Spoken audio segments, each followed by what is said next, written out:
ছুটির দিনে সকালবেলা মিল্ক কফি ছাড়া আমার দিনটা শুরুই হতে চায় না। তাই ঘুম থেকে উঠে ফ্রেশ হয়ে প্রথমে চলে যাই কিচেনে, আর তারপরে বানিয়ে নিই আমার জন্য ১ কাপ গরমাগরম মিল্ক কফি। আর এদিকে দেখো মা বসেছে বড়ি দিতে। এবারে উইন্টারে মা বড়ি দিতে টাইম পায়নি, তাই এখন হচ্ছে বড়ি দেওয়ার কাজটা সেরে নিচ্ছে। আর এই উইন্টারের ফুল গাছগুলো এখনো পর্যন্ত ফুল দিয়ে যাচ্ছে, আর ফুলে ভরা গাছগুলো কি সুন্দর লাগে বলো দেখতে।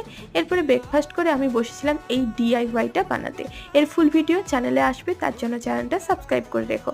আর আজকে লাঞ্চে মা বানিয়েছিল এঁচোড়ের তরকারি, একদম চিকেনের মতো করে। যেহেতু আমাদের অসুখ চলছে, মাছ মাংস ডিম কোনোটাই হবে না, তাই বেশ ভালো করে চিকেনের মতো মা বানিয়েছিল এঁচোড়টা। বাট যতই ভালো হোক না কেন, দুধের স্বাদ কি আর ঘোলে মেটে?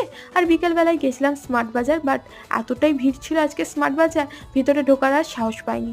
বাইরে থেকে দুই বোনে ফুচকা খেয়ে বাড়ি ফিরি, আর ফেরার সময় লোকাল স্টোর থেকে নিয়ে আসি এই ডোনাট কেকগুলো, আর মাঝে একটু কোল্ড ড্রিঙ্কসও খেয়েছিলাম। আর